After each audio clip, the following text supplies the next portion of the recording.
Le marchéage. Pour atteindre les objectifs fixés, la mercatique opérationnelle met en œuvre les choix stratégiques au travers du marchéage. L'entreprise dispose de 4 leviers pour mettre en place sa stratégie commerciale. Les 2 premiers concernent l'offre que l'entreprise va faire à ses clients potentiels, c'est-à-dire les caractéristiques du produit ou du service et le prix de vente. Les 2 autres ont pour objet de stimuler la demande des produits de l'entreprise. Ce sont la politique de distribution et la communication. Ces 4 composantes sont souvent résumées sous l'appellation des 4 P: Product, Place, Price and Promotion. Il s'agit du marketing mix. En français, il est donc composé du produit, de la distribution, du prix et de la publicité ou de la communication. Le marketing mix permet de concevoir les actions marketing sur les 4 P afin d'être en adéquation avec le marché visé. Il permet également de concevoir de nouvelles offres, toujours en adéquation avec les besoins du consommateur. Enfin, il équilibre et il renouvelle l'offre pour rester compétitif. Prenons l'exemple de l'entreprise La Cour d'Orgère, dont la principale activité est la production et la commercialisation de confitures artisanales depuis plus de 40 ans. La première question à se poser est: quel produit proposer? Il faut donc étudier les caractéristiques du produit. Quel parfum je vais utiliser pour ma confiture? Abricot, abricot du Roussillon, figue, violette. Quelle recette? Je vais les faire cuire mes fruits dans des chaudrons de cuivre. Sous quelle marque? Ici, la Cour d'Orgère, qui évoque un produit noble. Quel conditionnement je vais utiliser? Un emballage en verre qui évoque la qualité, ainsi qu'une étiquette et une calligraphie soignée.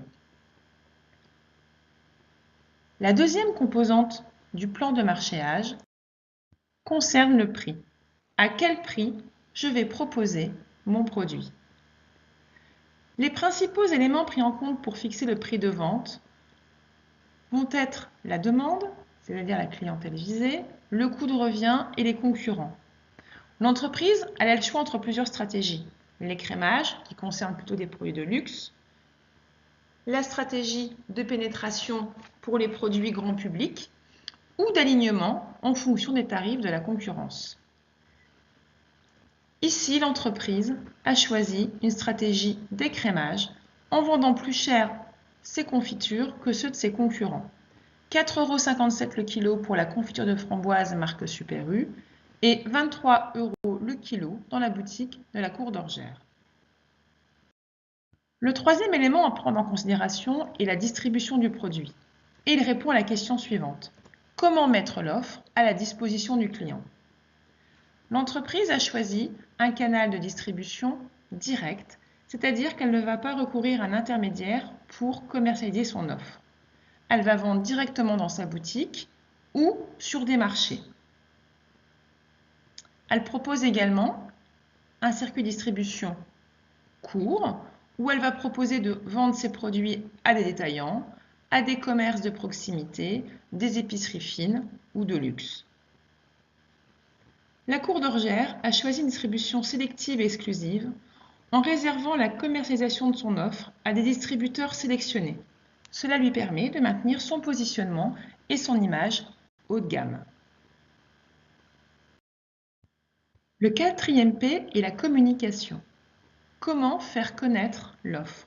Quel support publicitaire je vais utiliser? Ici, l'entreprise a choisi une action de communication hors médias, c'est-à-dire qu'elle va proposer des ateliers de cuisine, participer à des foires, à des salons. Elle va également utiliser une action de communication média à travers des journaux, des articles de presse, en répondant à des interviews à la radio locale, France Bleu Armorique. Elle a également décidé du site internet avec la mise en place d'un site et de nombreux réseaux sociaux. L'entreprise, elle va essayer de personnaliser son offre et sa relation client à travers tous ces éléments de communication.